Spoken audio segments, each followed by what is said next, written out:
핀란드 최고의 언어학자가 한국에 왔다가 완전히 뒤집어졌습니다. 이 사람은 노키아 출신 반도체 연구원이었고 세계적인 대학의 교수였습니다. 언어와 기술을 누구보다 잘 아는 전문가였죠. 그런데 한글을 연구하러 왔다가 자신의 30년 신념이 송두리째 무너졌습니다. 처음에 이 사람은 한국을 무시했습니다. 30년 전 삼성에서 보낸 반도체 칩을 동료가 쓰레기통에 버릴 때 아무 말도 못했거든요. 일본 기술 뺏기는 나라, 전쟁 났던 가난한 나라, 그렇게 생각했습니다. 그런데 한국에 와서 한글을 배우기 시작하자 이상한 일이 벌어졌습니다. 네모난 글자 속에서 반도체 회로가 보이기 시작한 겁니다. 자음과 모음을 조합해서 무한한 소리를 만드는 원리. 그게 트랜지스터를 조합해서 무한한 회로를 만드는 원리와 똑같았습니다. 더 충격적인 건 따로 있었습니다. 전 세계 200개국 중에 최첨단 반도체를 만드는 나라가 딱 3곳뿐이라는 겁니다. 미국, 대만, 그리고 한국, 중국이 100조 원을 쏟아부어도 실패했고 일본조차 포기했습니다. 그런데 기름 한 방울 안 나는 작은 나라가 세계를 지배하고 있었습니다. 도대체 한글과 반도체 사이에 무슨 연결고리가 있는 걸까요? 세종대왕의 정신이 어떻게 2025년 평택 공장까지 이어진 걸까요? 그 놀라운 비밀을 지금 바로 시작합니다. 저는 핀란드 헬싱키에서 언어학을 가르치고 있는 에릭 린드버그입니다. 올해 58살이고 아내 헬레나와 딸 안나와 함께 살고 있죠. 지금은 대학 교수지만 원래 저는 엔지니어였습니다. 노키아에서 24년간 반도체를 연구했거든요. 노키아라고 하면 요즘 젊은 분들은 잘 모르시겠지만 한때는 전 세계 휴대폰 시장을 지배하던 제국이었습니다. 핀란드의 자존심이었죠. 저도 그 제국의 일원이라는 사실이 자랑스러웠습니다. 1992년 겨울이었습니다. 제 책상 위에 작은 소포 하나가 도착했죠. 발신지를 보니 리퍼블릭 오브 코리아 삼성이라고 적혀 있었습니다. 동료 마틴이 코웃음을 쳤습니다. 한국? 거기 전쟁 났던 나라 아니야? 일본 하청 받아서 라디오나 조립하는 데가 무슨 반도체를 만든다고. 마틴은 소포를 열어보지도 않고 쓰레기통 옆으로 툭 밀어뒀습니다. 하지만 저는 달랐습니다. 호기심이 생겼거든요. 그래서 몰래 그 칩을 가져다가 현미경으로 들여다봤습니다. 그 순간 등골이 서늘해지는 전율을 느꼈죠. 회로 설계가 너무 치밀했습니다. 일본 제품을 흉내낸 짝퉁이 아니었어요. 뭔가 다른 철학이 느껴졌습니다. 마치 어둠 속에서 조용히 칼을 갈고 있는 무사의 눈빛 같았죠. 저는 마틴에게 말하려 했습니다. 이거 심상치 않다고요. 하지만 마틴의 비웃음이 두려웠습니다. 결국 아무 말도 하지 못했죠. 그냥 제 직감을 무시해버렸습니다. 그게 제 인생 최대의 실수였습니다. 15년이 지났습니다.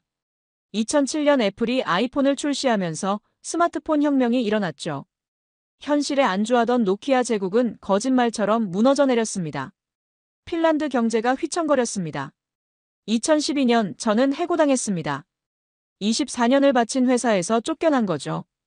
그때 한국은 어땠을까요? 1997년 외환위기라는 국가부도 사태를 겪었습니다. 나라가 망한다는 그 절체절명의 순간에도 한국은 반도체 투자를 멈추지 않았습니다. 오히려 더 과감하게, 더 미친 듯이 기술에 매달렸죠. 2010년 한국이 메모리 반도체 세계 1위를 차지했을 때 저는 실직자 신세였습니다. 해고당한 후 저는 언어학으로 전향했습니다. 원래 대학에서 언어학을 부전공했거든요. 기술에 지친 마음을 언어 연구로 달래려 했습니다. 헬싱키 대학에서 강의를 시작했고 점차 자리를 잡아갔죠. 그러다가 한글을 알게 됐습니다. 딸 안나가 K-팝에 빠졌거든요. 방에 한국 아이돌 포스터가 가득하고 매일 한국 노래를 듣습니다. 가끔 안나가 한글로 된 가사를 보여주면서 물었죠. 아빠, 이 글자 어떻게 읽어요? 저는 처음에는 관심이 없었습니다. 그런데 어느 날 우연히 한글 구조에 대한 논문을 읽게 됐습니다. 충격이었죠. 자음은 발음기관의 모양을 본떠서 만들었고 모음은 천지인 철학을 담았다고요. 28자로 수만 개의 소리를 조합할 수 있다고요. 이건 단순한 문자가 아니었습니다. 완벽하게 설계된 시스템이었죠. 언어학자로서 저는 흥분하지 않을 수 없었습니다. 세계에서 가장 과학적인 문자라는 평가가 과장이 아니었거든요. 한글에 대해 더 연구하고 싶어졌습니다. 마침 한국의 한글학회에서 국제학술대회 초청장이 왔습니다. 서울에서 열리는 대회에 발표자로 참석해달라는 거였죠. 고민이 됐습니다. 30년 전 제가 무시했던 그 나라. 지금은 세계 반도체 시장을 지배하는 강국이 된 그 나라. 가도 될까요? 부끄럽지 않을까요? 하지만 학자로서의 호기심이 이겼습니다. 한글의 비밀을 직접 확인하고 싶었거든요. 아내 헬레나가 등을 떠밀었습니다. 가봐요, 여보. 새로운 시작이 될 수도 있잖아요. 딸 안나는 더 흥분했죠. 아빠 한국 가면 K-팝 굿즈 사다 줘요. 저는 웃으며 대답했습니다. 알겠다고요. 그렇게 저는 생애 처음으로 한국행 비행기에 올랐습니다. 30년 전 쓰레기통 옆에 밀쳐둔 그 칩의 나라로요. 한국에 오기 전부터 문제가 시작됐습니다. 옛 동료 마틴 코스키넨이 연락해왔거든요. 마틴은 노키아 몰라쿠 기술 비평가로 활동하고 있었습니다. 유럽 매체에 칼럼을 쓰면서 꽤 유명해졌죠. 마틴이 비웃으며 말했습니다. 에릭 한글 연구한다고? 그 네모난 글자가 뭐가 대단하다고? 한국은 여전히 일본 기술 베끼는 나라야. 반도체도 일본이 기초 닦아준 거고. 저는 반박하려다가 말았습니다. 30년 전처럼요. 마틴의 조롱이 두려웠거든요. 비행기 안에서 저는 계속 생각했습니다. 마틴 말이 맞을까요? 한국은 정말 일본의 아류에 불과할까요? 하지만 제 머릿속에는 30년 전 그 칩의 기억이 남아 있었습니다. 그 치밀한 회로 설계. 그건 흉내내서 만들 수 있는 게 아니었거든요. 13시간 비행 끝에 인천공항에 도착했습니다. 입국장을 나서니 한국어 간판들이 눈에 들어왔죠. 처음에는 해독 불가능한 기호처럼 보였습니다. 하지만 자세히 보니 뭔가 규칙이 느껴졌어요. 네모난 글자들 속에 일정한 패턴이 있었습니다. 세종학당에서 나온 이수진이라는 분이 저를 마중 나왔습니다. 32세의 밝은 여성이었죠. 유창한 영어로 인사하더니 곧바로 한국어로 전환했습니다. 교수님, 환영합니다. 한국어 배우실 준비 되셨죠? 저는 당황했습니다. 아직 한마디도 못하거든요. 수진이 웃으며 말했습니다. 걱정 마세요. 한글은 세상에서 가장 배우기 쉬운 문자예요. 하루면 읽을 수 있어요. 저는 반신반의했습니다. 하루 만에 새로운 문자를 읽는다고요? 서울 시내로 들어서니 거대한 빌딩 숲이 펼쳐졌습니다. 깨끗하고 현대적인 도시였죠. 30년 전 제가 상상하던 가난한 나라의 이미지는 어디에도 없었습니다. 도로 위로 최신형 자동차들이 달리고 곳곳에서 스마트폰을 들여다보는 사람들이 보였습니다. 그리고 그 스마트폰 속에는 한국산 반도체가 들어있겠죠. 첫 번째 목적지는 한양대학교였습니다. 한글과 과학의 연관성을 연구하는 김세종 교수를 만나기로 했거든요. 김 교수는 55살의 학자로 한글의 과학적 원리에 대한 권위자였습니다. 연구실에 들어서니 벽면 가득 한글 관련 서적이 꽂혀 있었습니다. 김 교수가 따뜻하게 맞아주셨죠. 린드버그 교수님, 먼 길 오시느라 수고하셨습니다. 한글에 관심 가져주셔서 감사해요. 저는 조심스럽게 질문했습니다. 한글이 정말 세계에서 가장 과학적인 문자인가요? 김 교수가 미소 지으며 대답했습니다. 과학적이라는 표현은 정확하지 않아요. 한글은 과학 그 자체입니다. 세종대왕이 15세기에 이미 음성학과 음운론을 완벽하게 이해하고 있었거든요. 김 교수가 칠판에 한글 자음을 그렸습니다. 기역은 혓뿌리가 목구멍을 막는 모양이에요. 리은은 혀가 윗잇몸에 닿는 모양이고요. 리음은 입술 모양이죠. 모든 자음이 발음기관의 형태를 본떠서 만들어졌어요. 저는 감탄하지 않을 수 없었습니다. 이건 단순한 문자가 아니었어요. 인체공학적 설계였죠. 김 교수가 계속 설명했습니다. 모음은 더 철학적이에요. 하늘을 뜻하는 점, 땅을 뜻하는 가로줄, 사람을 뜻하는 세로줄. 이 세 가지를 조합해서 모든 모음을 만들었죠. 저는 물었습니다. 왜 이렇게 체계적으로 만든 건가요? 김 교수가 대답했습니다. 세종대왕의 철학 때문이에요. 누구나 쉽게 배울 수 있어야 한다. 백성들이 그를 몰라서 억울한 일을 당하는 걸 보고 마음이 아팠대요. 그래서 가장 쉽고 효율적인 문자를 만든 거죠. 누구나 쉽게. 그 말이 가슴에 박혔습니다. 저는 갑자기 이상한 생각이 들었죠. 복잡한 것을 단순하게 만드는 능력. 그게 한국인의 DNA에 새겨진 거 아닐까요? 반도체도 마찬가지 아닌가요? 나노 단위의 복잡한 공정을 체계화하고 단순화해서 대량 생산하는 거잖아요. 김 교수가 제 표정을 읽었는지 웃으며 말했습니다. 교수님, 뭔가 떠오르신 게 있으신 것 같은데요. 저는 솔직하게 대답했습니다. 한글과 반도체 사이에 연결고리가 있는 것 같아요. 아직 확실하지는 않지만요. 김 교수가 눈을 빛내며 말했습니다. 흥미로운 관점이에요. 저도 비슷한 생각을 해본 적 있거든요. 한글을 이해하면 한국인의 사고방식을 이해할 수 있어요. 그리고 그 사고방식이 한국 기술 발전의 비밀일 수도 있죠. 그날 밤 호텔로 돌아와서 저는 오랫동안 창밖을 바라봤습니다. 서울의 야경이 반짝이고 있었죠. 저 불빛들 속에 한국산 반도체가 들어있겠구나. 문득 평택이라는 도시가 떠올랐습니다. 세계 최대 반도체 공장이 있는 곳. 거기 가면 뭔가 답이 있을까요? 마틴에게서 메시지가 왔습니다. 한국 도착했어. 네모난 글자 연구 재미있냐? 시간 낭비하지 말고 빨리 돌아와. 저는 답장을 보내지 않았습니다. 뭔가 확신이 생기기 전까지는요. 다음 날 아침 국립한글박물관을 방문했습니다. 용산에 있는 현대적인 건물이었죠. 정미라 학예사가 직접 안내해주기로 했습니다. 38세의 지적인 여성이었는데 훈민정음 전문가라고 했습니다. 전시실에 들어서자마자 거대한 훈민정음 해례본 복제본이 눈에 들어왔습니다. 570년 전에 쓰인 책이라고요. 정미라가 설명을 시작했습니다. 세종대왕이 직접 창제 원리를 설명한 책이에요. 세계에서 유일하게 만든 사람과 만든 원리가 기록된 문자죠. 저는 유리관 너머로 그 고서를 들여다봤습니다. 한자와 한글이 섞여 있었죠. 정미라가 번역해줬습니다. 나라 말씀이 중국과 달라 한자와 서로 통하지 않으므로 백성들이 말하고자 하는 바가 있어도 끝내 제 뜻을 펴지 못하는 사람이 많다. 내 일을 불쌍히 여겨 새로 28글자를 만드노니 사람마다 쉽게 익혀 날마다 쓰기 편하게 하고자 할 따름이다. 저는 전율을 느꼈습니다. 570년 전 왕이 백성을 위해 문자를 만들었다니요. 유럽에서는 상상도 못할 일이었죠. 당시 유럽 왕들은 백성의 문맹을 오히려 이용했거든요. 정미라가 다음 전시실로 안내했습니다. 벽면에 한글 자음이 크게 그려져 있었죠. 이건 발음기관 모형이에요. 기역은 혀뿌리가 목구멍을 막는 모양이고 니은은 혀가 윗잇몸에 닿는 모양이에요. 리음은 입술, 시옷은 이빨, 이응은 목구멍 모양이죠. 저는 감탄했습니다. 인체공학적 설계군요.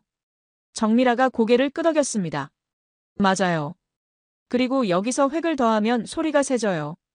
기역에 획을 더하면 키읔, 니은에 획을 더하면 디귿, 디귿에 획을 더하면 티읕. 규칙적이죠.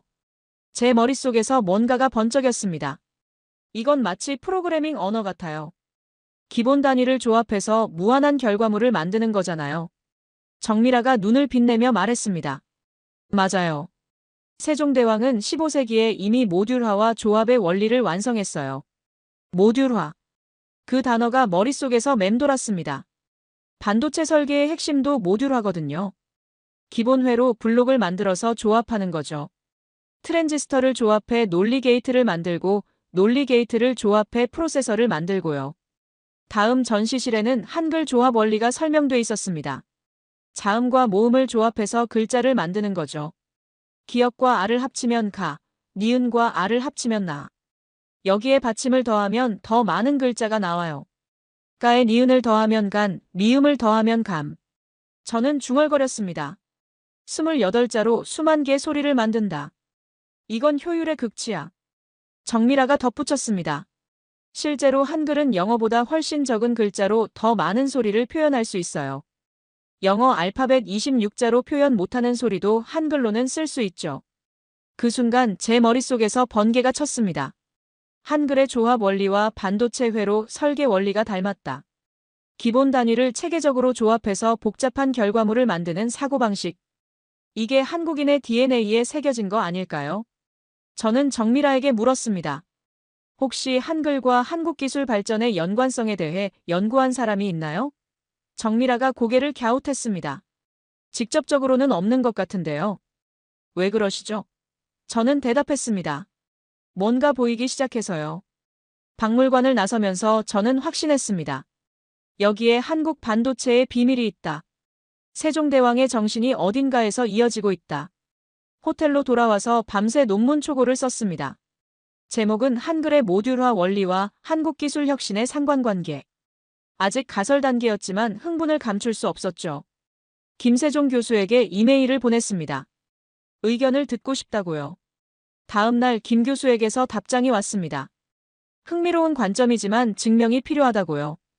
언어와 기술의 상관관계를 입증하기는 쉽지 않다고요. 저도 알고 있었습니다. 하지만 뭔가 있다는 직감이 강했죠. 문제는 외부 반응이었습니다. 제가 한국에서 한글을 연구한다는 소식이 학계에 퍼졌거든요. 일본 도쿄대의 다카하시 켄지 교수가 SNS에 글을 올렸습니다. 핀란드 학자가 한글과 기술의 연관성을 주장한다고. 언어와 기술을 연결하는 것은 비과학적 민족주의다. 한글은 과학적 문자이지만 그것이 반도체 기술과 직접 연결된다는 주장은 논리적 비약이다. 다카하시 교수는 일본의 저명한 언어학자였습니다. 그의 비판은 무게가 있었죠. 유럽 학자들도 동조하기 시작했습니다. 언어 결정론은 이미 학계에서 폐기된 이론이라고요. 언어가 사고방식에 영향을 준다는 건 증명되지 않았다고요. 마틴에게서도 연락이 왔습니다. 에릭, 내가 무슨 주장을 하는지 들었어. 한글이 반도체를 만들었다고. 정신 차려. 한국에 매수된 거 아니야? 저는 화가 났지만 반박할 증거가 없었습니다. 더 괴로운 건 제 내면의 의심이었습니다. 내가 정말 맞는 걸까? 박물관에서 느낀 그 직감이 착각은 아닐까? 30년 전에도 제 직감을 무시했는데 이번에는 반대로 직감만 믿고 덤비는 건 아닐까? 김세종 교수가 연락해왔습니다. 교수님, 기죽지 마세요. 비판은 학문 발전의 일부예요. 증거를 찾으면 됩니다. 직접 현장을 보시죠. 반도체 공장에서 일하는 사람들을 만나보시면 답이 보일 거예요. 현장이라고요? 저는 물었습니다. 네. 삼성전자 평택 캠퍼스요. 세계 최대 반도체 생산 시설이에요. 거기서 일하는 엔지니어들을 만나보시면 한국인의 사고방식을 직접 느낄 수 있을 거예요. 저는 망설였습니다.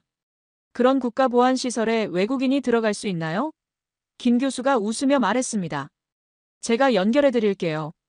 제 제자 중에 삼성에서 일하는 친구가 있거든요. 며칠 후 연락이 왔습니다. 박현우라는 수석 엔지니어가 외부 투어를 허가해 줬다고요. 내부 클린룸까지는 아니지만 외부 시설과 인터뷰는 가능하다고요. 저는 흥분했습니다. 30년 만에 다시 반도체 세계로 들어가는 거였죠. 출발 전날 밤 아내 헬레나에게 전화했습니다. 여보, 내일 삼성 반도체 공장에 가요. 헬레나가 물었습니다. 그 옛날 내가 무시했던 그 회사. 저는 대답했습니다. 네. 30년 전 내가 틀렸는지 확인하러 가는 거예요. 헬레나가 말했습니다. 당신은 옳았어요. 그때도 직감적으로 알았잖아요. 다만 말할 용기가 없었을 뿐이죠. 이번에는 용기를 내요. 저는 고개를 끄덕였습니다. 이번에는 다를 거예요. 평택으로 가는 버스 안에서 저는 과거를 떠올렸습니다. 1992년 헬싱키의 차가운 겨울. 노키아 연구실은 세계 최고라는 자부심으로 가득했죠. 우리는 핀란드의 자존심이었고 전 세계 누구도 넘볼 수 없는 제국이었습니다. 그날 삼성에서 온 소포를 열었을 때가 생생합니다. 작은 디램칩이었죠.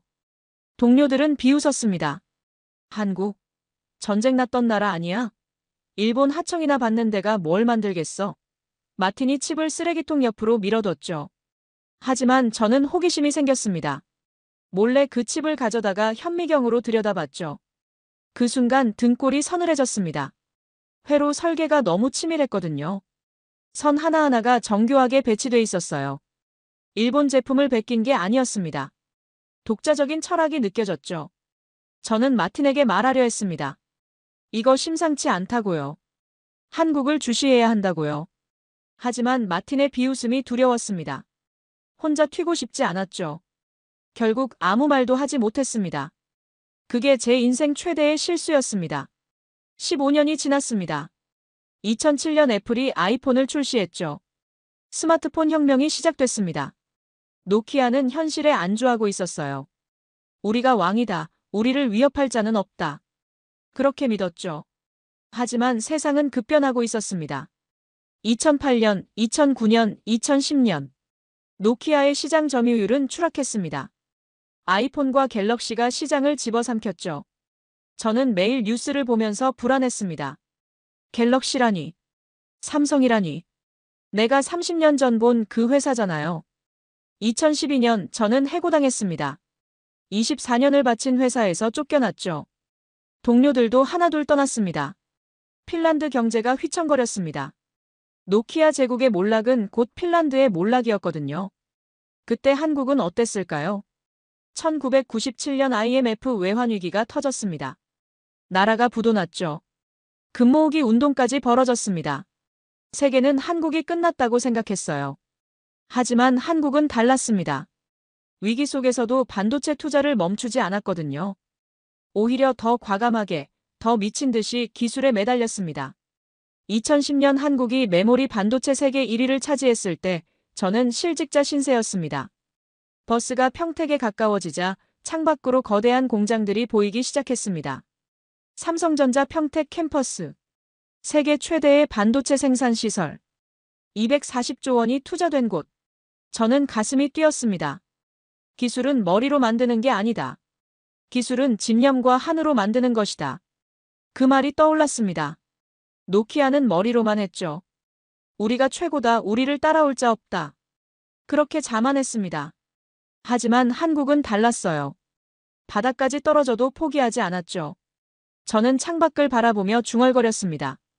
30년 전 내가 틀렸다. 하지만 이제라도 알았으니 다행이다. 버스가 평택 시내로 들어섰습니다. 평택 캠퍼스 방문 전에 세종학당에서 한글 수업이 있었습니다. 이수진이 직접 가르쳐주기로 했죠. 일주일간 집중 과정이었습니다. 첫 수업에서 수진이 칠판에 한글 자음을 썼습니다. 기역, 니은, 디귿, 리을, 미음, 비읍, 시옷, 이응, 지읒, 치읒, 키읔, 티읒, 피읍, 히읗. 14개예요. 저는 따라 썼습니다. 처음에는 어색했지만 규칙이 보이기 시작했죠. 수진이 설명했습니다. 기본 자음에서 획을 더하면 소리가 세져요. 기역에서 키읔, 디귿에서 티읒, 비읍에서 피읍, 지읒에서 치읒. 규칙적이죠? 저는 감탄했습니다. 정말 체계적이군요. 다음은 모음이었습니다. 아, 어, 오후, 의. 6개의 기본 모음. 여기서 조합하면 에와 회외와 회위가 나와요. 수진이 말했습니다. 점 하나, 선 하나의 위치만 바뀌어도 다른 소리가 돼요. 저는 물었습니다. 이걸 배우는데 얼마나 걸려요? 수진이 웃으며 대답했습니다. 읽기만이라면 하루면 돼요. 쓰기는 일주일이면 기본은 해요.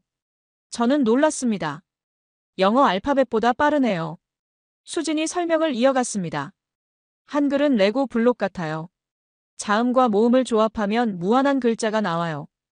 예를 들어 기역과 아를 합치면 가. 여기에 받침 니은을 더하면 간. 받침 미음을 더하면 감. 받침 비읍을 더하면 갑. 레고 블록. 그 비유가 제 머릿속에 박혔습니다. 트랜지스터도 레고 블록 같거든요. 기본 단위를 조합해서 복잡한 회로를 만드는 거죠. 수진에게 물었습니다. 한국 사람들은 이런 조합적 사고방식에 익숙한가요? 수진이 잠시 생각하더니 대답했습니다. 그런 것 같아요. 한국어 자체가 조합적이거든요. 어근에 접사를 붙여서 의미를 확장하고 문장도 어순이 자유로워요. 조합하고 변형하는 게 자연스럽죠. 저는 노트에 적었습니다. 조합적 사고방식, 한국어의 특성.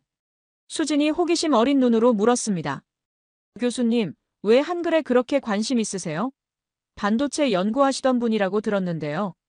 저는 솔직하게 대답했습니다. 한글과 한국 기술력 사이에 연결고리가 있는 것 같아서요. 아직 가설 단계지만요.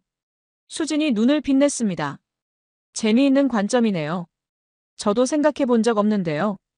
일주일간의 수업이 끝났습니다. 저는 기본적인 한글을 읽을 수 있게 됐죠. 거리의 간판들이 해독되기 시작했습니다.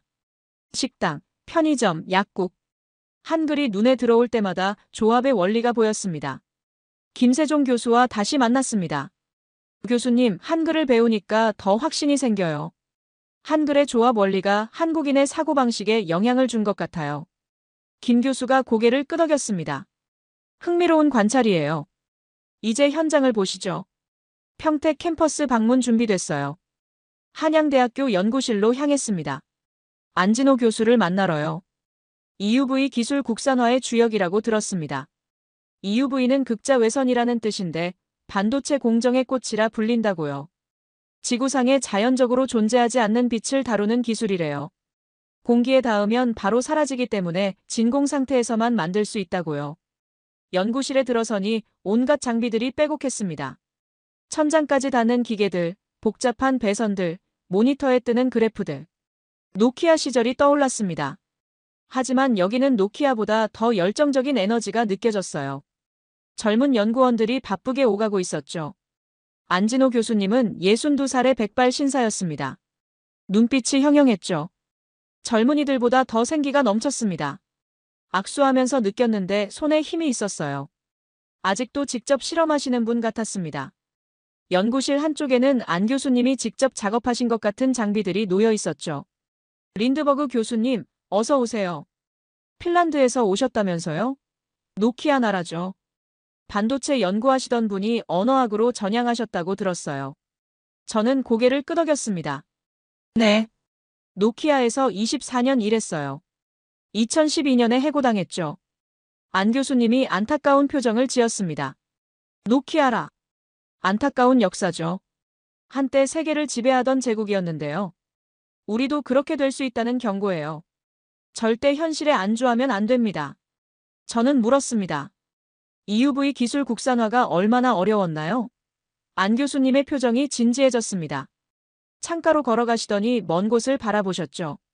불과 10여 년 전만 해도 한국은 이 분야 불모지였어요. 모든 소재와 장비를 일본이랑 유럽에서 수입했죠.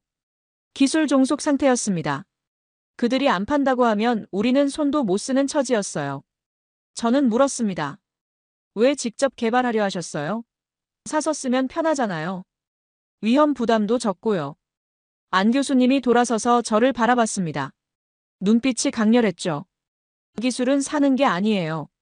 만드는 거예요. 남의 기술에 의존하면 언젠가 목줄 잡혀요.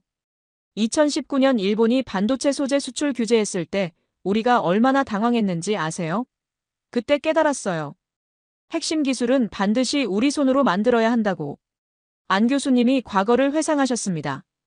의자에 앉으시며 천천히 말씀하셨죠. 처음 EUV 연구 시작하겠다고 했을 때 주변 반응이 어땠는지 아세요? 완전 냉담했어요. 교수님, 장비 한 대가 수백억인데 학교에서 어떻게 하냐고요. 그냥 사다 씁시다. 계란으로 바위치기예요. 다들 그렇게 말했어요.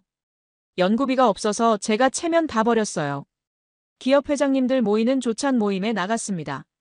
새벽 6시에 호텔 가서 밥 드시는 회장님 붙잡고 읍소했어요. 회장님, 돈 좀 주십시오. 지금 당장은 성과가 안 나오겠지만 10년 뒤에 이 기술 없으면 한국 반도체 다 죽습니다.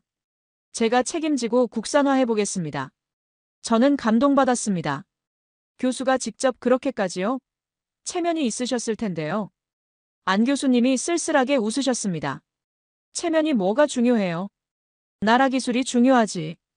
그 진심이 통했는지 간신히 초기 자금을 마련했어요. 하지만 기술의 벽은 너무 높았죠. 국내엔 전문가도 없었어요. 교과서도 없고 논문도 없었어요. 맨 땅에 헤딩이었죠. 일본의 대가를 무작정 찾아갔습니다. 메일 보내고 전화하고 회의장에서 기다리고요.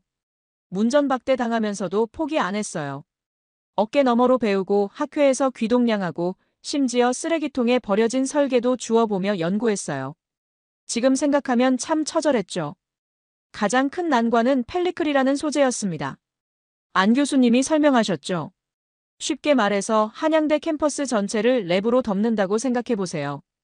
그 랩이 절대로 찢어지면 안 되고 빛은 통과해야 하고 먼지는 막아야 해요. 나노 단위의 정밀도가 필요한 거죠. 그 수준의 소재를 만드는 게 우리 목표였어요.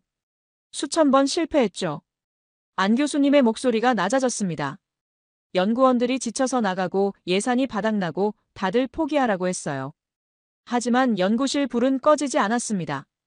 밤새 실험하고 새벽에 데이터 분석하고요. 우리가 안 하면 누가 해요? 저는 물었습니다. 왜 포기 안 하셨어요? 그렇게 어려운데요. 안 교수님이 저를 똑바로 바라보셨습니다. 해봤어? 우리는 항상 그렇게 물어요. 남들이 안 된다고 해도 해봤어? 직접 해보고 실패해야 진짜 안 되는 거예요. 해보지도 않고 포기하는 건 비겁한 거죠. 세종대왕도 그랬을 거예요. 신하들이 반대했을 때 해봤어? 라고 물으셨겠죠. 해봤어. 그 세 글자가 제 가슴에 박혔습니다. 세종대왕의 정신이 570년 후에도 살아있었습니다. 저는 눈시울이 뜨거워졌죠. 안 교수님이 마지막으로 말씀하셨습니다. 그렇게 해서 우리 팀이 세계 최고 수준의 EUV 마스크와 펠리클 기술을 독자 개발했어요. 100% 수입하던 걸 우리 손으로 만든 거죠. ASML CEO가 한국 와서 우리 기술 보고 감탄했을 때, 그리고 우리 제자들이 삼성 SK 핵심 엔지니어가 되어서 현장을 누비는 걸 볼 때, 그때가 제 인생에서 가장 행복했습니다. 안 교수님 눈에 눈물이 고였습니다. 저도 따라 울었죠. 이게 한국이구나. 포기를 모르는 나라. 세종대왕의 정신이 570년 후에도 연구실에서, 공장에서, 클린룸에서 살아 숨쉬고 있는 나라. 저는 확신했습니다. 한글이 반도체를 만든 게 아니다. 한글을 만든 그 정신이 반도체를 만든 것이다. 안진호 교수님을 만난 후 저는 확신에 차 있었습니다. 한글을 만든 정신이 반도체를 만들었다. 이 가설을 논문으로 정리하기 시작했죠. 호텔방에서 밤새 타이핑했습니다. 제목은 한글의 조합 원리와 한국기술 혁신의 상관관계로 정했어요. 하지만 문제는 외부 반응이었습니다. 제가 한국에서 연구하는 내용이 학계에 알려지기 시작했거든요. SNS 시대에는 비밀이 없죠. 누군가가 제 연구 주제를 트위터에 올렸고 순식간에 퍼져나갔습니다. 일본 도쿄대의 다카하시 켄지 교수가 먼저 포문을 열었습니다. 그는 일본의 저명한 언어학자였죠. 한국어와 일본어의 관계를 연구하는 권위자였습니다. 다카하시 교수가 긴 글을 올렸어요. 핀란드 학자 에릭 린드버그가 한글과 반도체 기술의 연관성을 주장하고 있다. 이는 비과학적 민족주의의 전형적인 사례다. 언어가 기술 발전에 직접적 영향을 준다는 주장은 이미 학계에서 폐기된 언어 결정론의 변형에 불과하다. 다카하시 교수의 비판은 날카로웠습니다. 학술적 근거를 들어가며 제 가설을 공격했죠.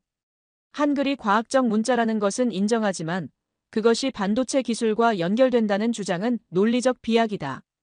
한국의 반도체 성공은 정부 지원, 기업 투자, 교육 시스템의 결과이지 언어 때문이 아니다. 유럽 학자들도 동조하기 시작했습니다. 런던 대학의 한 교수가 트윗했죠. 언어와 기술의 상관관계는 증명하기 불가능하다. 린드버그 교수의 주장은 감정적 호소에 가깝다. 독일 학자도 비슷한 의견을 냈습니다. 이런 주장이 받아들여지면 모든 나라가 자국 언어의 우수성을 기술 발전과 연결하려 할 것이다. 위험한 선례가 된다. 마틴에게서도 연락이 왔습니다. 에릭, 내가 무슨 주장을 하는지 들었어. 한글이 반도체를 만들었다고? 제정신이야? 내가 한국에서 뭘 먹고 있는지 모르겠지만 정신 차려. 30년 전에도 내가 삼성칩 보고 이상한 소리 했었잖아. 또 그러는 거야? 저는 화가 났지만 반박할 말이 없었습니다. 아직 확실한 증거가 없었거든요. 제 가설은 직감에 기반한 것이었지 데이터로 뒷받침되지 않았죠. 다카하시 교수 말대로 감정적 호소에 불과했는지도 몰랐습니다. 더 괴로운 건 제 내면의 의심이었습니다. 내가 정말 맞는 걸까? 한글 박물관에서 느낀 그 직감이 착각은 아닐까? 30년 전에도 제 직감을 무시했는데 이번에는 반대로 직감만 믿고 덤비는 건 아닐까? 노키아에서 해고당한 후 학계에서 인정받고 싶은 욕심이 판단을 흐리게 한 건 아닐까? 밤에 잠이 오지 않았습니다. 호텔 창문 너머로 서울의 야경이 보였죠. 반짝이는 불빛들. 저 불빛 속에 한국산 반도체가 들어있겠지. 하지만 그게 한글 때문이라는 걸 어떻게 증명하지? 아내 헬레나에게 전화했습니다. 여보, 나 실패한 것 같아. 다들 내 가설을 비웃어. 헬레나가 물었습니다. 당신은 어떻게 생각하는데? 저는 대답했습니다. 모르겠어. 확신이 있었는데 흔들려. 헬레나가 말했습니다. 30년 전에도 당신은 뭔가를 느꼈잖아. 삼성칩을 보고 이건 다르다고 했잖아. 그때 용기가 없어서 말 못했던 거잖아. 이번에도 포기할 거야? 저는 침묵했습니다. 헬레나가 계속 말했죠. 당신이 옳은지 틀린지는 모르겠어. 하지만 포기하면 영원히 모를 거야. 끝까지 가봐. 해봤어? 라고 물어봐. 한국 사람들처럼. 해봤어. 그 말이 다시 떠올랐습니다. 안진호 교수님이 하셨던 말. 해보지도 않고 포기하는 건 비겁한 거다. 저는 결심했습니다. 끝까지 가보자. 증거를 찾자. 현장에서 답을 찾자. 김세종 교수에게 연락했습니다. 교수님, 저 포기 안 할 거예요. 더 깊이 파보고 싶어요. 현장을 더 보고 싶어요. 김 교수가 대답했습니다. 잘 생각하셨어요. 제가 도와드릴게요. 평택 캠퍼스 내부 투어를 다시 요청해 볼게요. 평택 캠퍼스를 나와 서울로 돌아오는 길이었습니다. 김세종 교수에게서 연락이 왔죠. 교수님, 재미있는 분 소개해 드릴게요. 중국에서 온 학자인데 반도체 연구하시는 분이에요. 만나보시면 도움이 될 거예요. 다음 날 서울대 근처 카페에서 왕웨이라는 사람을 만났습니다. 42살의 중국인 학자였죠. 칭화대학교 반도체 연구원이라고 했습니다. 중국 최고의 공대 출신이었어요. 왕웨이는 유창한 영어로 자기소개를 했습니다. 저는 중국 반도체 굴기가 왜 실패했는지 연구하러 한국에 왔어요.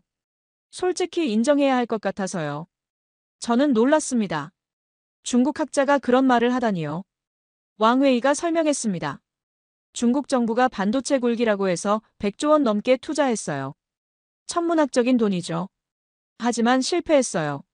최첨단 칩을 못 만들어요. 왜냐면 돈으로 안 되는 게 있거든요. 저는 물었습니다. 뭐가 부족했다고 생각해요? 왕웨이가 커피를 한 모금 마시고 대답했습니다. 문화요. 한국 엔지니어들은 뭔가 달라요. 포기를 모르는 것 같아요. 중국 엔지니어들은 돈 주면 일하고 돈 안 주면 안 해요.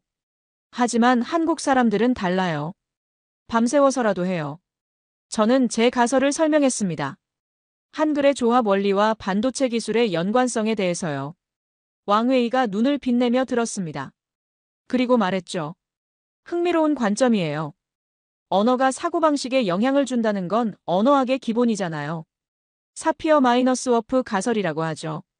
저는 고개를 끄덕였습니다. 네. 하지만 학계에서는 이미 폐기된 이론으로 취급해요. 왕웨이가 반박했습니다. 폐기된 게 아니라 약한 버전이 인정되고 있어요. 언어가 사고를 결정하는 건 아니지만 영향을 주는 건 맞아요.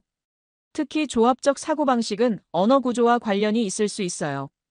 왕웨이가 중국어와 한국어를 비교했습니다. 중국어는 표의문자예요. 한자 하나가 하나의 의미를 가지죠. 조합보다는 암기가 중요해요. 수천 개의 한자를 외워야 해요. 하지만 한글은 표음문자이면서 조합적이에요. 28자로 무한한 소리를 만들 수 있죠. 사고방식이 다를 수밖에 없어요. 저는 물었습니다. 그게 기술 발전과 연결될 수 있다고 생각해요? 왕웨이가 대답했습니다. 확신할 수는 없지만 가능성은 있어요. 반도체 설계는 기본 단위를 조합하는 거잖아요. 트랜지스터를 조합해서 논리 게이트를 만들고 논리 게이트를 조합해서 프로세서를 만들고요. 한국 엔지니어들이 이런 사고에 익숙하다면 유리하겠죠. 왕웨이가 한숨을 쉬었습니다. 솔직히 말씀드릴게요. 중국은 돈으로 모든 걸 해결하려 했어요. 엔지니어 스카우트하고 장비 사고, 공장 짓고요. 하지만 문화는 못 샀어요. 포기하지 않는 정신, 밤새워 일하는 헌신, 완벽을 추구하는 장인 정신. 이건 돈으로 안 돼요. 저는 물었습니다. 한국에서 뭘 배우고 가실 건가요? 왕웨이가 대답했습니다. 기술이 아니라 정신이요. 왜 한국인들은 포기하지 않는지, 왜 밤새워 일하는지, 그 원동력이 뭔지. 그걸 이해하고 싶어요. 교수님 가설이 맞다면 언어와 문화에서 답을 찾을 수 있겠죠. 우리는 2시간 넘게 이야기했습니다. 왕웨이는 솔직하고 겸손한 학자였어요. 자국의 실패를 인정하고 배우려는 자세가 인상적이었죠. 마지막으로 왕웨이가 말했습니다. 교수님, 가설을 포기하지 마세요. 다카하시 교수가 뭐라고 하든 상관없어요. 진실은 결국 드러나요. 저는 고마웠습니다. 예상치 못한 곳에서 동지를 얻은 거였죠. 중국 학자가 제 가설을 지지하다니. 왕웨이와 연락처를 교환했습니다. 앞으로도 의견을 나누기로 했죠. 호텔로 돌아오면서 생각했습니다. 한국의 성공은 우연이 아니다. 문화적 기반이 있다. 한글이 만든 조합적 사고방식, 세종대왕에게서 이어진 포기하지 않는 정신. 이게 반도체 기적의 비밀이다. 이제 이걸 증명해야 했습니다. 논문으로 정리해야 했죠. 다카하시 교수를 반박할 데이터가 필요했습니다. 본격적으로 논문 작성에 돌입했습니다. 제목은 한글 정신과 한국기술혁신 세종대왕에서 반도체까지로 정했죠. 김세종 교수님, 안진호 교수님, 박현우 수석, 최동혁 엔지니어 인터뷰를 모두 정리했습니다. 하지만 아직 부족했습니다. 삼성만 보면 편향될 수 있거든요. 다른 기업도 봐야 했죠. 김세종 교수님이 SK하이닉스 방문을 주선해줬습니다. 이천 캠퍼스였어요. 이천으로 향하는 차 안에서 자료를 정리했습니다.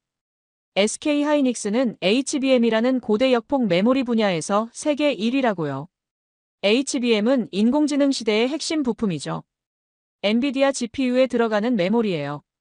챗GPT 서버도 이 메모리 없이는 안 돌아간다고요. 이천 캠퍼스도 평택 못지않게 거대했습니다. 강태호라는 35세 엔지니어가 안내해줬죠. HBM 기술 개발 담당이라고 했습니다. 태호가 설명했습니다.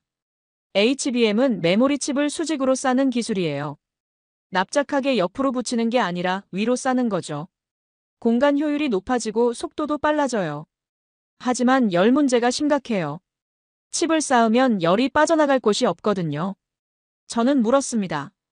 그걸 어떻게 해결했어요? 태호가 대답했습니다. 수천 번 실험했어요. 소재를 바꾸고 구조를 바꾸고 냉각 방식을 바꾸고요. 안 되면 될 때까지 했죠.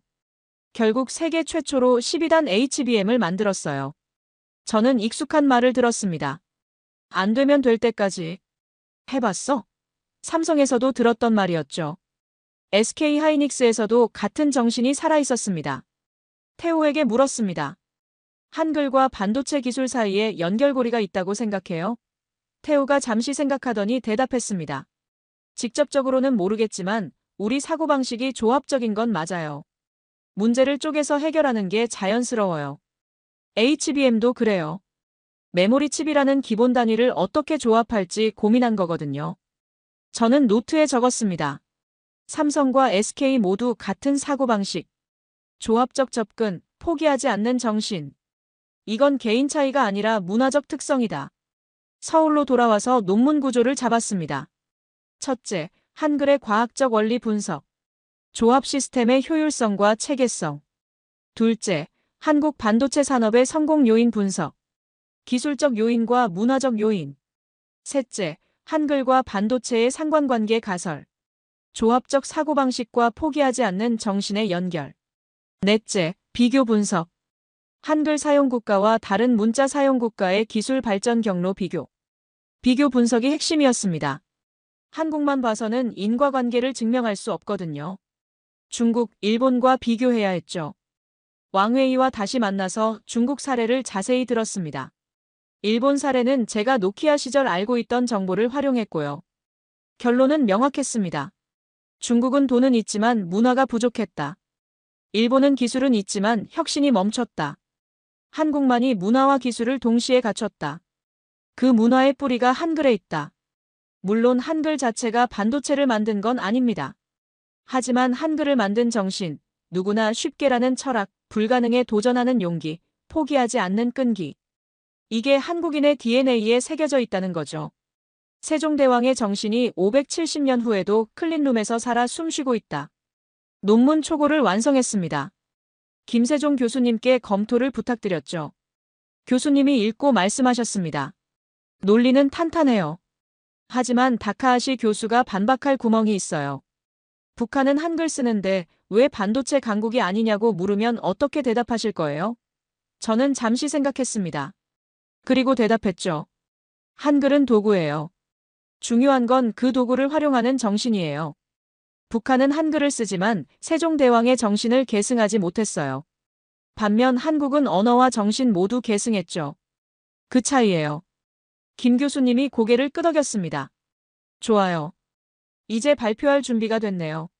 마침 다음 주에 서울에서 국제언어학 학회가 열려요. 거기서 발표해 보시겠어요? 저는 긴장됐지만 결심했습니다. 네, 해볼게요. 다카하시 교수도 오시겠죠? 김 교수님이 웃으며 대답했습니다. 당연히 오시죠. 각오하세요. 국제언어학학회 서울대회가 열렸습니다. 장소는 코엑스 컨벤션 센터였죠.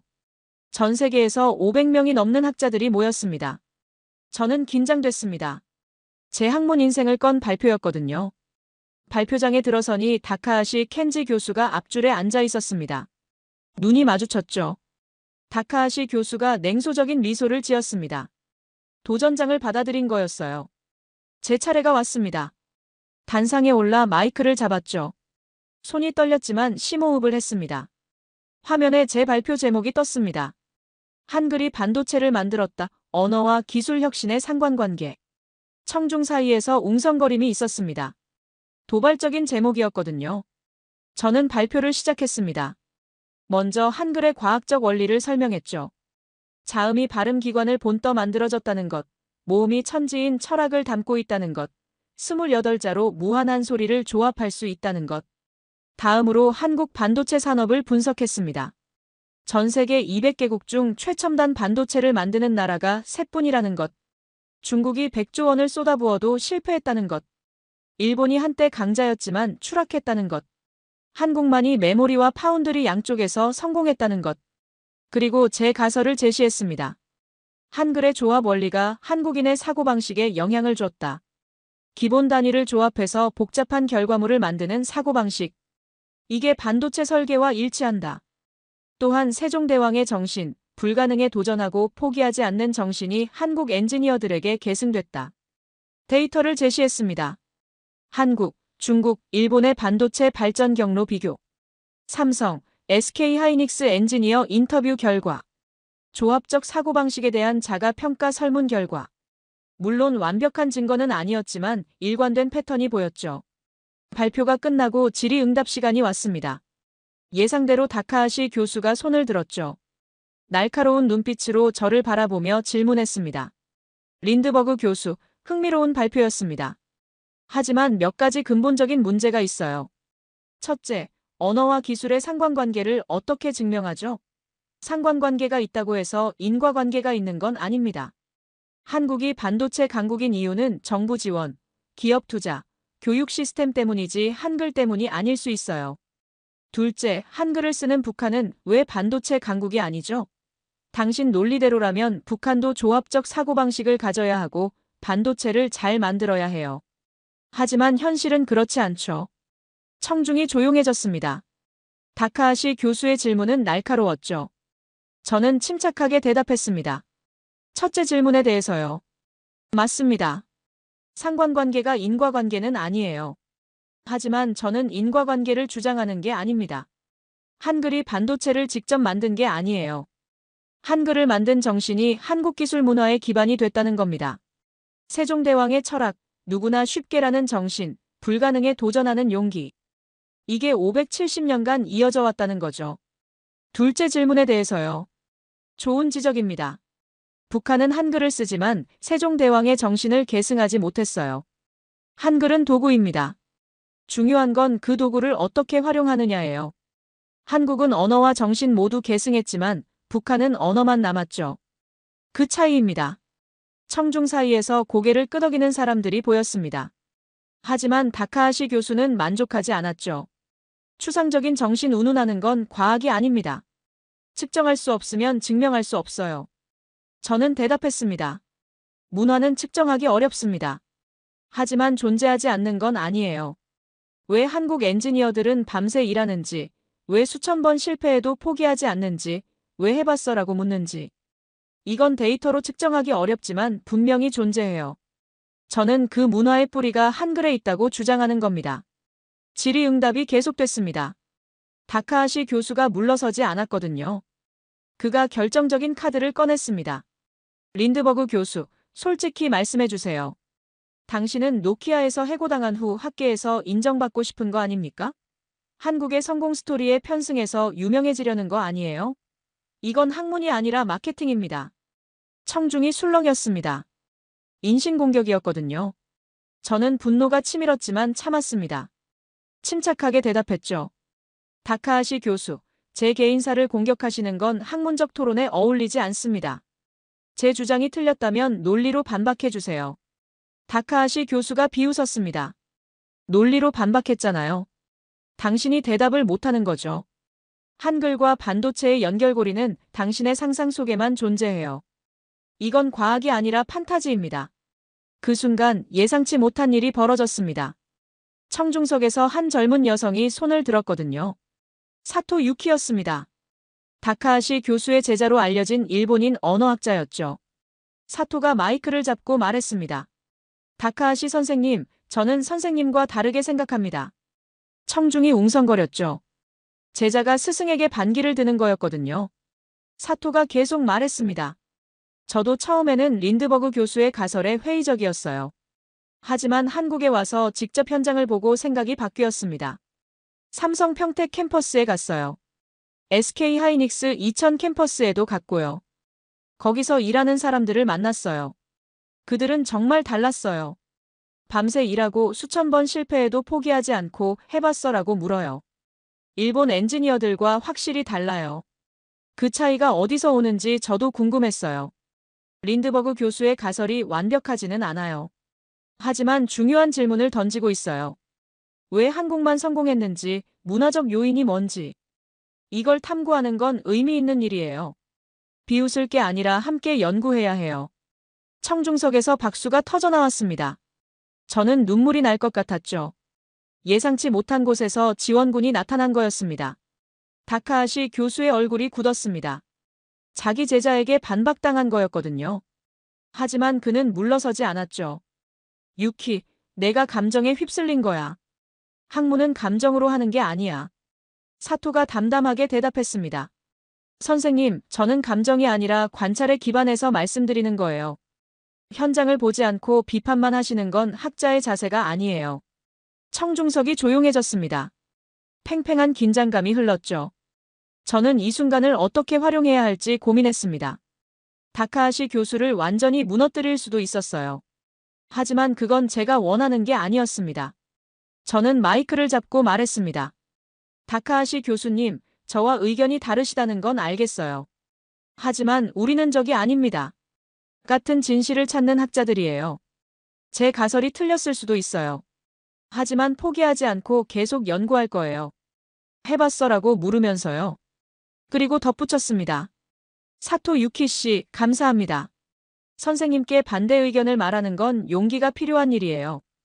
당신의 용기에 감사드립니다. 청중석에서 다시 박수가 터져나왔습니다. 저는 결정적인 선택을 한 거였죠. 승리보다 화합을 택했습니다. 진실은 경쟁이 아니라 협력에서 나온다고 믿었거든요. 발표가 끝나고 많은 학자들이 저에게 다가왔습니다. 명함을 교환하고 공동 연구를 제안하고 격려해줬죠. 사토 유키도 왔습니다. 린드버그 교수님, 앞으로 함께 연구하고 싶어요. 저도 한글과 일본어의 차이가 사고방식에 어떤 영향을 주는지 관심 있거든요. 저는 기뻤습니다. 혼자가 아니었어요. 진실을 찾는 동지들이 있었습니다. 학회 마지막 날, 저에게 특별 발표 기회가 주어졌습니다.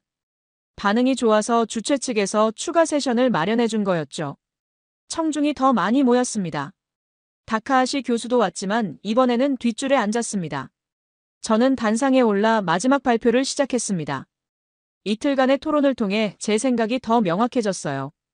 오늘은 결론을 말씀드리겠습니다. 화면에 세종대왕 초상화가 떴습니다. 570년 전 이분이 한글을 만들었습니다. 당시 기득권층은 반대했어요. 백성들에게 글자를 가르치면 통제가 어려워진다고요. 하지만 세종대왕은 포기하지 않았습니다. 해봤어라고 물었죠. 해보지도 않고 어떻게 안 된다고 하느냐. 화면이 바뀌었습니다.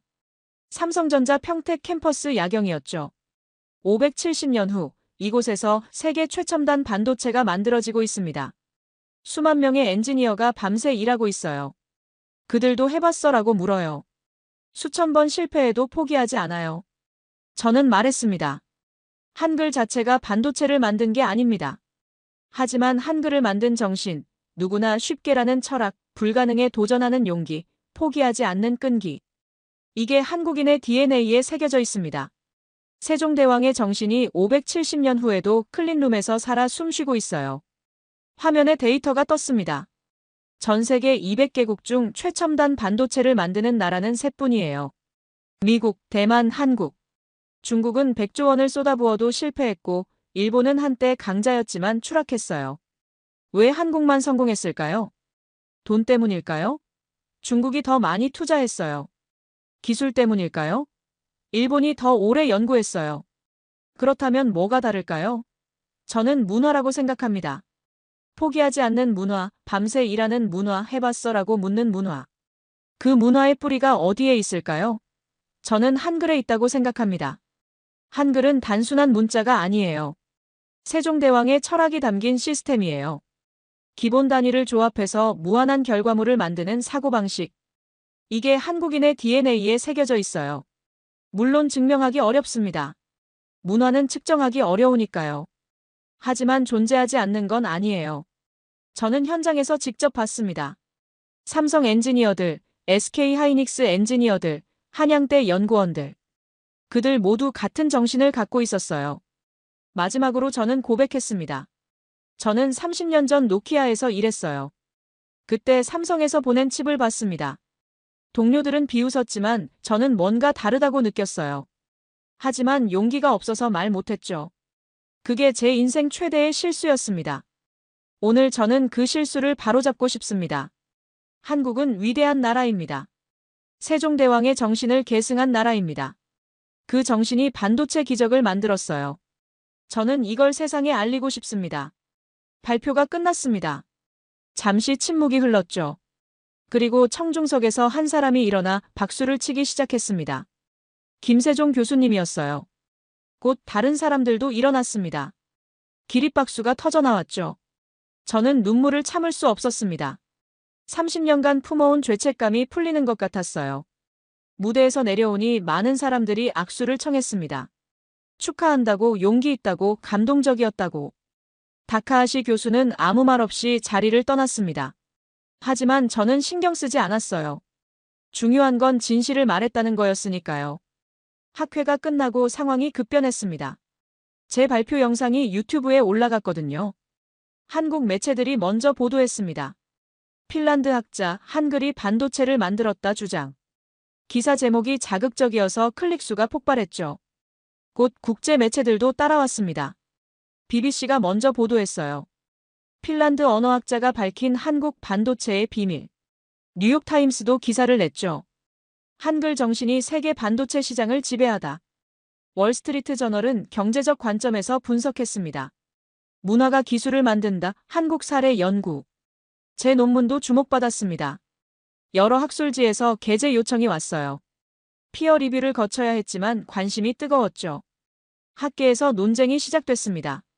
지지하는 학자들도 있고 비판하는 학자들도 있었어요.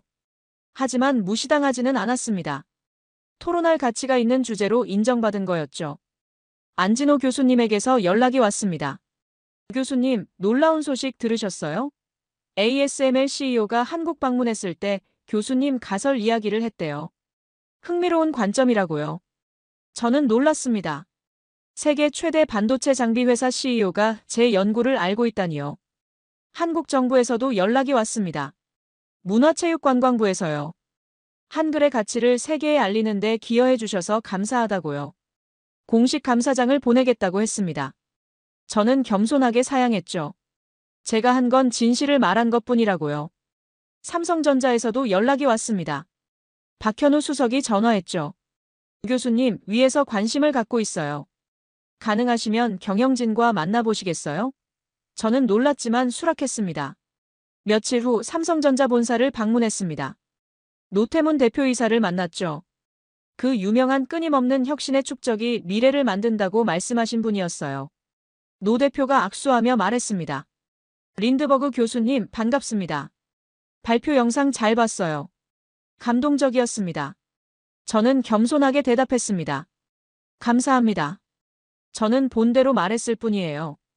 진짜 주인공은 현장에서 일하는 엔지니어들이죠. 노 대표가 고개를 끄덕였습니다. 맞아요. 우리 직원들이 진짜 주인공이에요. 밤새 일하고 수천 번 실패해도 포기하지 않고요. 그들이 있어서 삼성이 존재해요. 교수님이 그 정신을 세상에 알려주셨어요. 감사합니다. 저는 물었습니다. 그 정신은 어디서 오는 걸까요? 노 대표가 잠시 생각하더니 대답했습니다. 글쎄요. 저도 생각해 본 적 없는데요. 그냥 우리 DNA인 것 같아요. 세종대왕 때부터 그랬나 봐요. 안 되면 될 때까지 하는 거요. 저는 확신이 생겼습니다. 제 가설이 맞다는 걸요. 현장의 엔지니어부터 CEO까지 같은 정신을 공유하고 있었어요. 한글이 만든 문화 세종대왕이 심은 씨앗. 그게 570년 동안 자라서 이 거대한 반도체 제국을 만든 거였죠.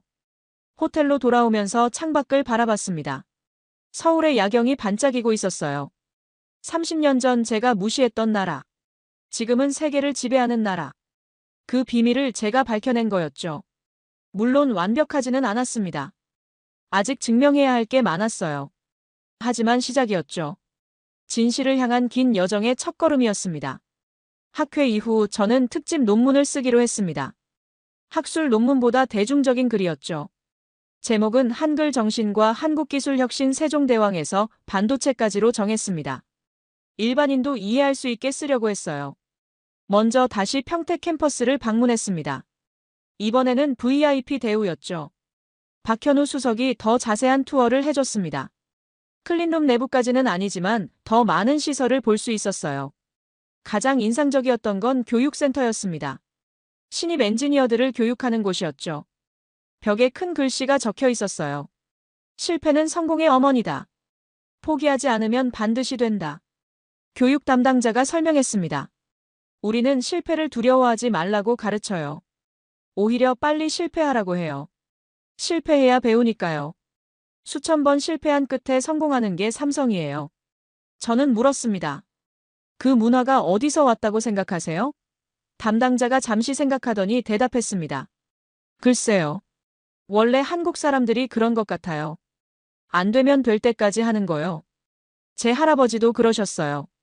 농사 지을 때 흉년이 들어도 다음 해에 다시 씨를 뿌리셨거든요. 저는 그 말을 노트에 적었습니다. 포기하지 않는 문화는 개인이 아니라 전체에 스며들어 있었어요. 할아버지 세대부터, 아니 세종대왕 시대부터 이어져 온 거였죠. 다음으로 을지로를 방문했습니다. 서울의 오래된 산업지구였죠. 여기에 반도체 부품을 만드는 작은 공장들이 모여 있다고 했어요. 김세종 교수님이 한 분을 소개해줬습니다. 70세의 노장인이었죠. 장인 할아버지가 작은 부품을 보여줬습니다. 이게 반도체 테스트 장비에 들어가는 소켓이에요. 작아 보이지만 정밀도가 마이크로미터 단위여야 해요. 조금만 틀어져도 못 써요. 저는 물었습니다. 이걸 어떻게 만드세요? 할아버지가 웃으며 대답했습니다. 손으로 깎아요. 기계보다 손이 더 정밀해요. 50년 동안 해왔거든요. 수만 개 만들었어요. 저는 감탄했습니다. 50년 동안 한 가지 일만요? 네. 포기 안 했어요.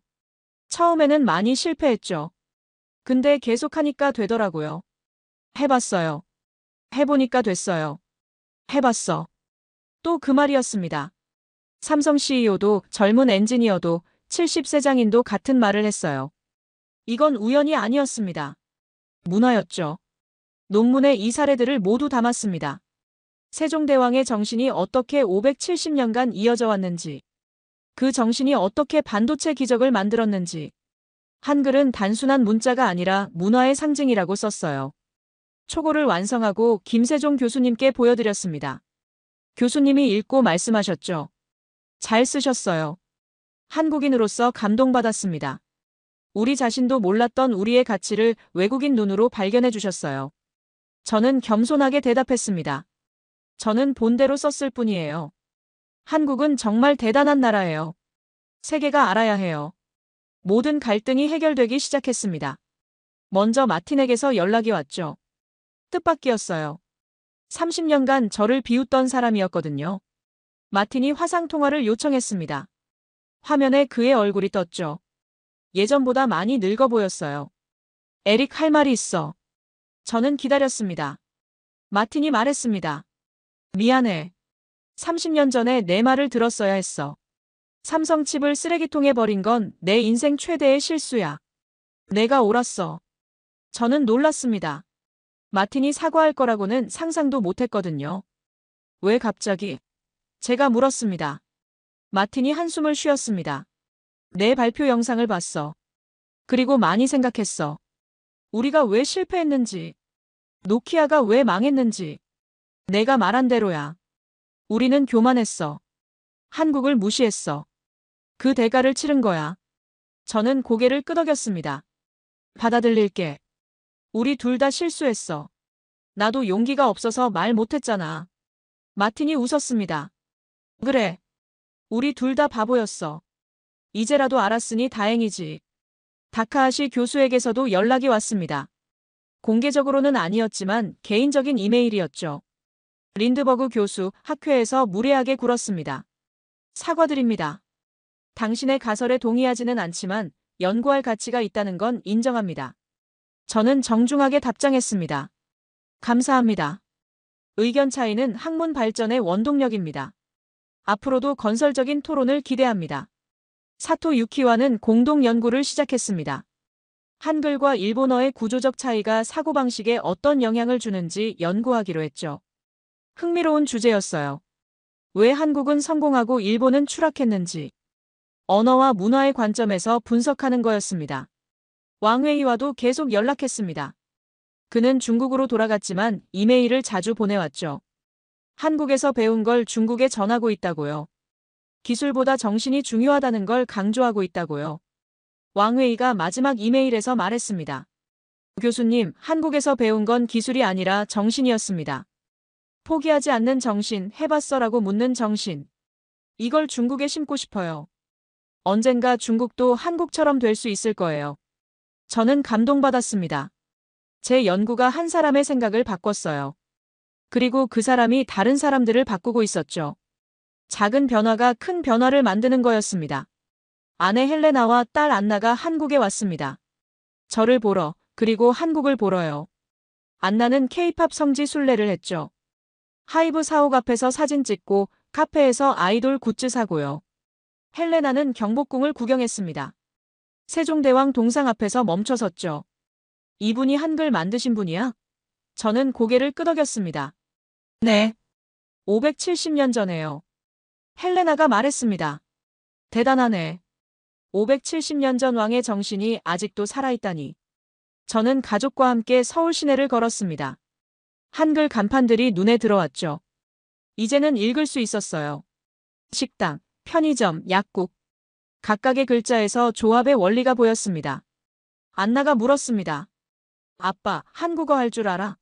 저는 웃으며 대답했습니다. 조금. 안녕하세요. 감사합니다. 사랑해요. 안나가 박수 쳤습니다. 와, 아빠 대박. 한국에서의 마지막 주가 됐습니다. 헬싱키로 돌아가기 전에 도움 준 모든 분들께 인사를 드려야 했죠. 먼저 세종대왕 동상을 찾았습니다. 광화문 광장에 있는 거대한 동상이었죠. 저는 동상 앞에서 한참을 서 있었습니다. 570년 전 이분이 한글을 만들었어요. 그 정신이 지금까지 이어지고 있죠. 마음속으로 말했습니다. 감사합니다, 전하. 전하의 정신을 세상에 알리겠습니다. 다음으로 국립한글박물관을 찾았습니다. 정미라 학예사와 작별 인사를 했죠. 정미라가 말했습니다. 교수님 덕분에 한글의 가치가 세계에 알려졌어요. 감사합니다. 저는 겸손하게 대답했습니다. 저야말로 감사해요. 한글을 알려주셔서요. 세종학당으로 이수진을 찾았습니다. 수진이 환하게 웃으며 말했습니다. 교수님, 한글 많이 늘었어요. 처음에는 기역 니은 디귿도 못 읽으셨잖아요. 저는 웃었습니다. 당신이 잘 가르쳐줘서요. 수진이 말했습니다. 다음에 오시면 더 가르쳐 드릴게요. 한국어 회화도요. 한양대 김세종 교수님께 인사드렸습니다. 교수님이 말씀하셨죠. 린드버그 교수님, 이건 끝이 아니라 시작이에요. 앞으로도 연구 계속하셔야 해요. 한글과 한국 문화의 관계, 더 파헤쳐야 할 게 많아요. 저는 고개를 숙였습니다. 네. 계속 연구하겠습니다. 안진호 교수님도 찾아뵀습니다. 연구실이 여전히 바빴죠. 젊은 연구원들이 분주하게 오가고 있었어요. 안 교수님이 말씀하셨습니다. 교수님 발표 덕분에 우리 연구실이 유명해졌어요. 외국 학자들이 방문하고 싶다고 연락이 많이 와요. 저는 기뻤습니다. 도움이 됐다니 다행이에요. 삼성전자 평택 캠퍼스로 박현우 수석을 찾았습니다. 박 수석이 말했습니다. 교수님, 우리 엔지니어들이 교수님 영상 보고 감동받았어요. 자기들 일이 세상에 알려져서 뿌듯하대요. 저는 고개를 끄덕였습니다. 그분들이 진짜 영웅이에요. 저는 대변인일 뿐이죠. 박 수석이 선물을 줬습니다. 작은 상자였죠. 열어보니 반도체 칩이 들어있었어요. 삼성 로고가 새겨진 최신 디램이었습니다. 박 수석이 말했습니다. 30년 전 교수님이 보셨던 그 칩의 후손이에요. 많이 발전했죠? 저는 눈물이 났습니다. 30년 전 쓰레기통 옆에 밀쳐뒀던 그 칩. 지금은 세계 최첨단 반도체가 됐어요. 한국의 발전이 손안에 느껴졌습니다. 마지막으로 을지로를 찾았습니다. 70세장인 할아버지를 뵀죠. 할아버지가 웃으며 말씀하셨습니다. 또 왔어요? 교수님 때문에 나도 유명해졌어요. 손주가 할아버지 대단하다고 하더라고.